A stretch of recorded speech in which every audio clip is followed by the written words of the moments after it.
antara hukum dan penduduk.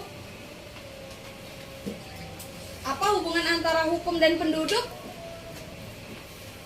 Dia termasuk jenis padanan fungsi. Oke? Jadi fungsi daripada adanya hukum itu adalah untuk mengatur penduduk.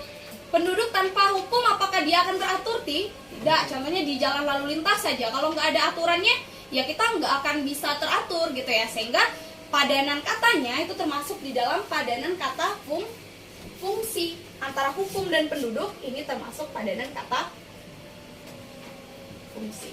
Fungsi hukum untuk mengatur penduduk gitu. Jadi sekarang kita temukan antara opsi jawaban A, kemudian B, C, D, dan E, itu mana yang lebih tepat, yang juga sesuai, sama-sama mengatakan fungsi di sana ya. Kita lihat yang A. Demokrasi fungsinya itu untuk mengatur komunis. Benar atau salah? Salah. Demokrasi sama komunis itu kalau misalnya di dalam sistem hukum kita belajar ada namanya tingkatan. Ada pertama itu demokrasi, ya kan? Kemudian ada komunis, ada liberal. Tahu perbedaan ketiga-tiganya di TWK belajar ya?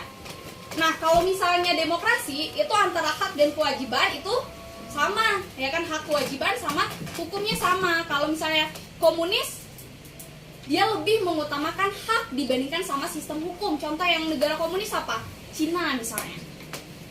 Terus kalau liberal itu lebih mengutamakan haknya, kebebasan dibandingkan sama hukumnya. Sehingga demokrasi dan komunis itu bukan mengatur tentang fungsi. Karena dia termasuk di dalam sebuah sistem. Sistem demokrasi, sistem komunis, sistem demokrasi Pancasila, dan lain-lain gitu ya. Nah, kemudian kita lihat di antara yang B itu ada senjata damai. Senjata itu fungsi untuk membuat damai. Benar atau salah? Senjata bisa mendamaikan? Senjata fungsinya untuk kita bisa damai? Salah. Kalau misalnya ada senjata, gencatan senjata, berarti kita siap untuk perang. Apakah perang itu damai? Tidak. Kalau misalnya ada kesepakatan, itu baru kita bisa damai. Sehingga yang B itu udah pasti salah. Kemudian kita lihat yang C, kekang kuda. Kekang itu kayak di kuda, kalau kita naik bendi itu kan ada yang terletak di matanya kuda, di daerah kepalanya ya kan. Nah, itu kemudian dipegang sama yang mengendarai bendinya itu.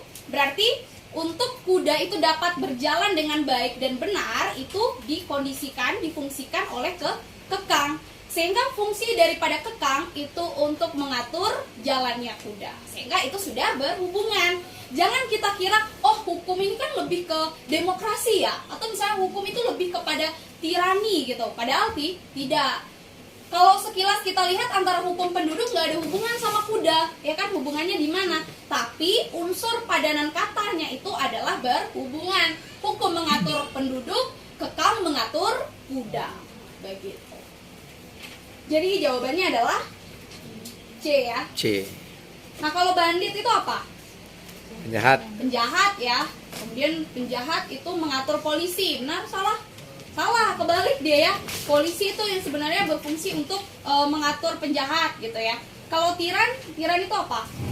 Tirani itu ya. Ya, tirani. Dia tuh otoriter absolut Otoriter gitu ya. absolut. Jadi pemerintahan yang dia tuh sewenang-wenang dalam menyampaikan dalam bertindak gitu ya. Itu termasuk tirani. Kalau despot itu dia termasuk penganiaya. Jadi seseorang yang menganiaya orang lain itu disebut dengan despot. Juga nggak ada hubungannya sama soal tersebut gitu. Nomor 3 lagi.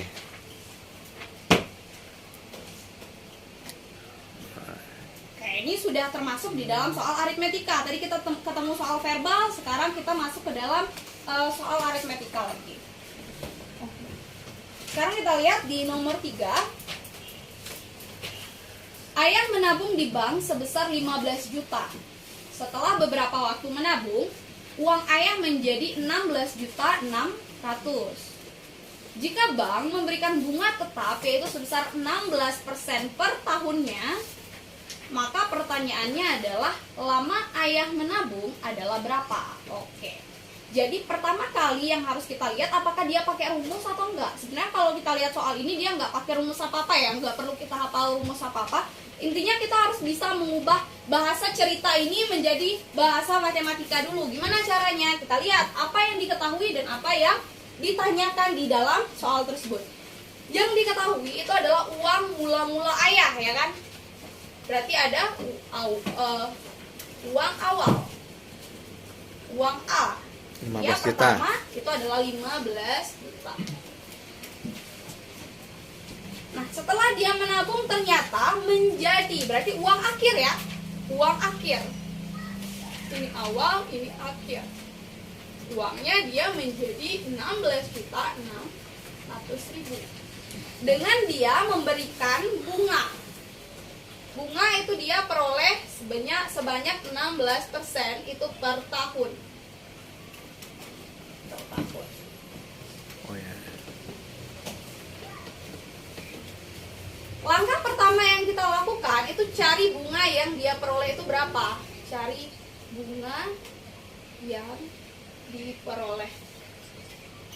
Nah, sekarang kita lihat dia tuh kan nabungnya 15 juta di awal, terus uang akhirnya dia dapatnya berapa? 16 juta 600. Berarti dia untungnya bunganya berapa? 1.600.000. 1 juta 600.000. Nah, 1 juta 600.000. Kemudian kita lihat seharusnya bunga per tahun yang dia peroleh itu berapa? Bunga per tahunnya. Cara mencari bunga per tahun, kalau misalnya kita nabung awalnya 15 juta, kemudian bunganya 16%, caranya adalah 15 juta dikali 16%. Jangan kita kali dengan uang akhir, ya kan? Harus misalnya kita nabungnya 1 juta, dapat bunga 20%, maka 1 juta dikali 20%. Kalau misalnya bunga per tahunnya 16%, maka cara mencarinya juga sama caranya, yaitu kita lihat ada 15 juta uang yang kita miliki, ya kan? 15 juta dikali 16 per 100. Ini dicoret 0, dicoret 0. Coba 15 dikali 16 berapa? 15 Spidol yang bagus, Pak. dikali 16.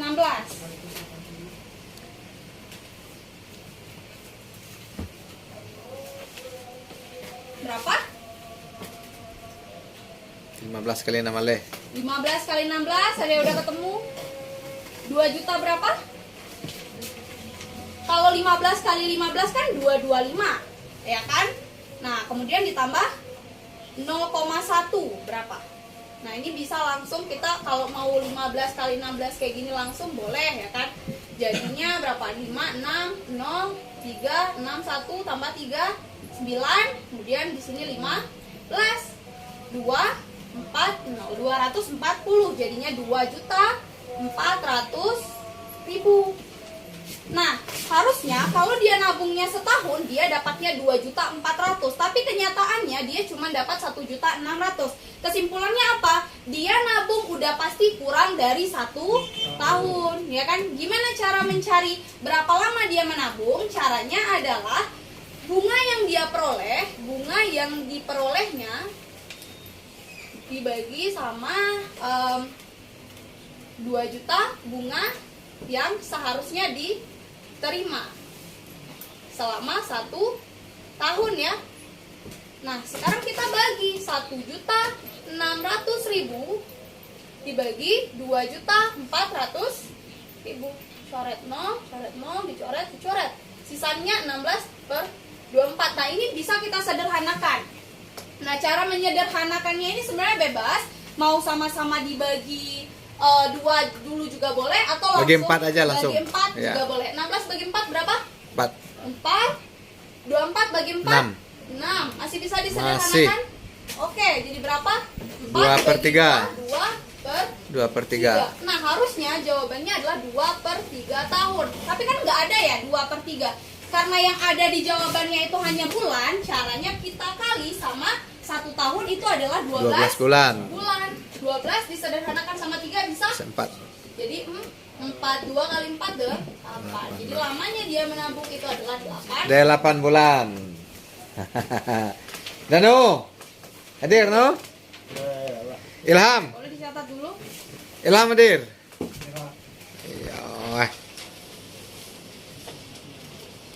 Demikian konten kita hari ini. yang didampingi oleh Muhammad Iqbal Chan dan Chania Afifa Fitia, anak sayang papa ya.